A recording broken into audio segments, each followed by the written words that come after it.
जय माता दी। आज है शारदीय नवरात्रों का चौथा दिन। नवरात्रि के चौथे दिन माता कूष्मांडा देवी की पूजा की जाती है।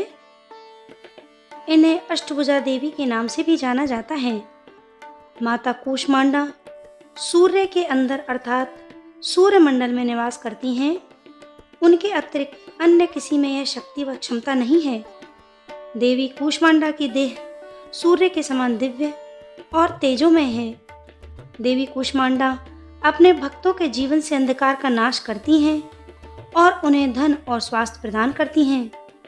इनकी उपासना से रोग शोक दूर होता है, आयु और यश में वृद्धि होती है।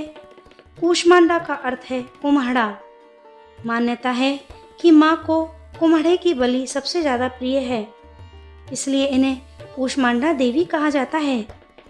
इनकी पूजा के लिए ओम कूष्मांडाय नमः मंत्र या देवी सर्वभूतेषु सृष्टि रूपेण संस्थिता नमस्तस्यै नमस्तस्यै नमस्तस्यै नमो नमः मंत्र जपना चाहिए।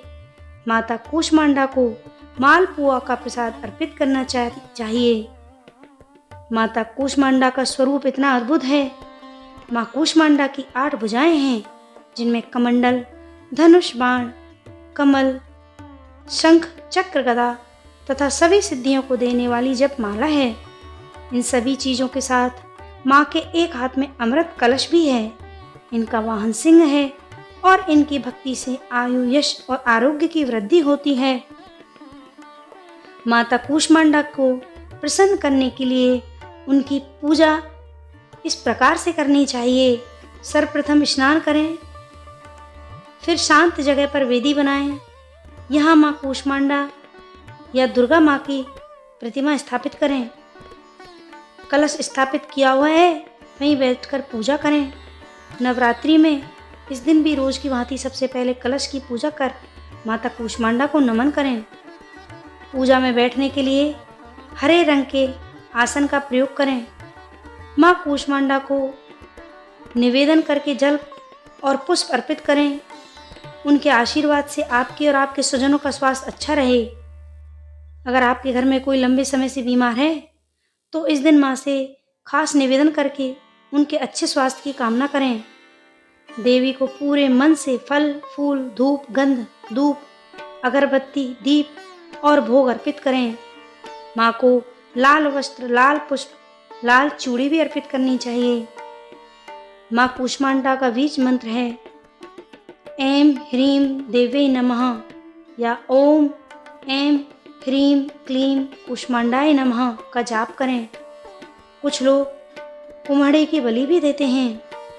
दुर्गा सप्तशती का पाठ करें, आरती गाएं और पूजा में अगर कोई त्रुटि हो तो उसके लिए हाथ जोड़कर माँ से विनती करें। हे माँ, हमसे किसी भी प्रकार की कोई भी आपकी पूजा में त्रुटि हुई हो तो हम आपके बच्चे हैं, हमें क्षमा करें। माता कूष्मांडा के दिव्य रूप को मालपुए का भोग जरूर लगाएं और दुर्गा मंदिर में ब्राह्मणों को प्रसाद बांटें। इससे ज्ञान, बुद्धि और कौशल का विकास होता है। अब हम माता कूष्मांडा की कथा का वर्णन करेंगे। पौराणिक कथा के अनुसार जब त्रिदेव ने सृष्टि की रचना करने की कल्पना की तो उस समय ब्रह्मांड में अंधेरा छाया हुआ था। इस दौरान ब्रह्मांड में सन्नाटा पसरा हुआ था। ऐसे में त्रिदेव ने माँ दुर्गा से सहायता ली।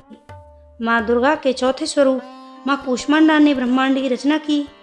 माँ कूष्मांडा के मुखमंडल पर मुस्कान से पूरे ब्रह्मांड में उजाला हो गया। इसी वजह से माँ दुर्गा के चौथे स्वरूप माँ कूष्मांडा को कहा गया है। सनातन शास्त्रों के अनुसार माँ सूर्यलोक में कूष्मांड में वास करती हैं। माँ कूष्मांडा मुखमंडल पर सूर्य के समान प्रकाश लिए हुए हैं। तो ये है माता कूष्मांडा की महिमा और उनके पूजन विधान व कथा। जय माता दी।